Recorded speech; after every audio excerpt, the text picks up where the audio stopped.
नमस्कार भावांनो, आज आपण महाराष्ट्रातील नामांकित मंदिर श्री क्षेत्र आपेगाव येथे आलो आहोत। हे जागृत देवस्थान आहे।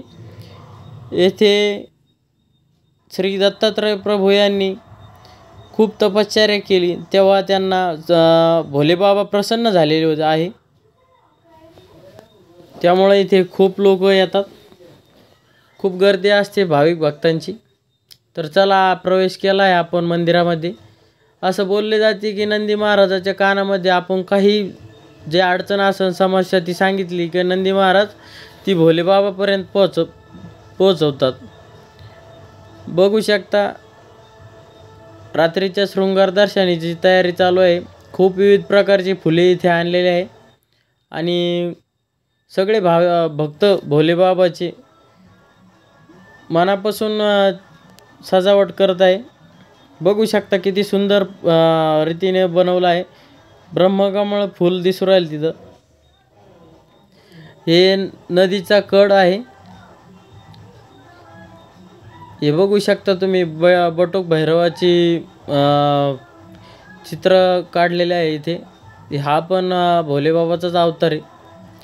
हे गोदावरी काठ आहे। हे देवस्थान गोदावरी काठावर आहे आणि नदीच्या पलीकडे ते श्री दत्तात्रय प्रभू यांचं देवस्थान आहे। ते पण जागृत देवस्थान आहे। ते श्री क्षेत्र पांचाळेश्वर आहे। तर चला बघूया आपण पुढे। ही भानवंत बाबा यांची समाधी आहे। तुम्हाला त्यांचा फोटो दाखवतो मी आता। असं बोललं जातं की ही कडी उभा राहिली की आपली मनातली इच्छा पूर्ण होती। मग ते आता असं बोलले जात, जुने लोक म्हणतात की अंधश्रद्धा किंवा श्रद्धा काय असो, हे भानुनंद बाबा आहे। आत्ताच आपण यांची समाधी बघितली। इथे 2 छोटले मंदिर आहे महादेवाचे।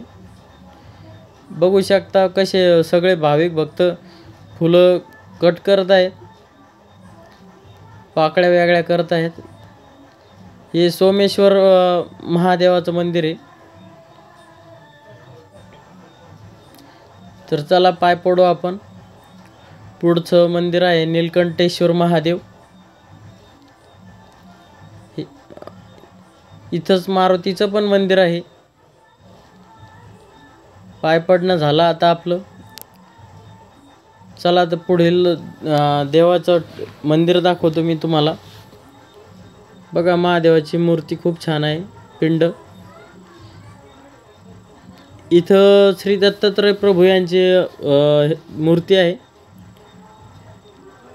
आणि हा खांब पण आहे।